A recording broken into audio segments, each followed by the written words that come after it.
Now, if you've been a Pokemon fan for any certain amount of time, or you somehow kept up with Pokemon related news, then you should know one thing. People can go crazy over anything Pokemon related. In recent times, those are the card games, because they've been making, they can go for a lot of money, regardless if they're new or old.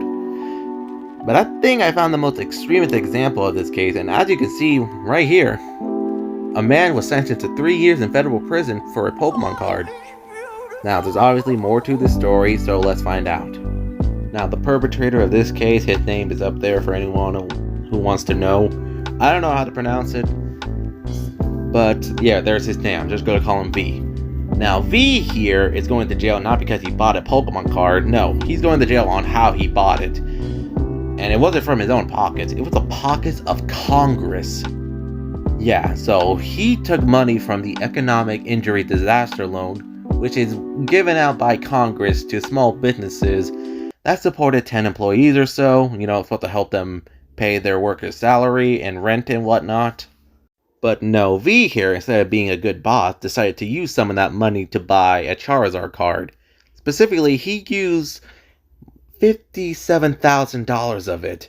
And the description of the card is one of the most expensive variant on the Charizard card, which is a first edition shadowless holographic card with a 9.5 mint rating. Now, for a better frame of reference, I have a shadow full background holographic Charizard card from the base set.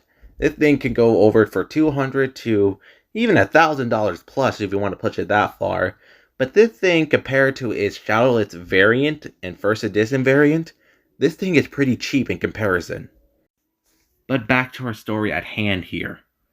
V is sentenced to 3 years of federal prison, but once those 3 years are up, he'll be sentenced to another 3 years of supervised release.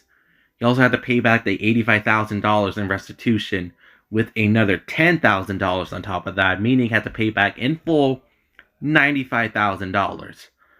But not only that, the main takeaway I want to focus here is now the Charizard card was handed over to prosecutors. But now, since the sentencing is over, that card is now in the hands of the government. Meaning, since he bought this card for $57,000, thanks to this story attached to that card, if it gets back into the wild, it can easily pull more money than he originally bought it for, thanks to this story. That's it. That card is way more expensive now than ever than he originally got it for.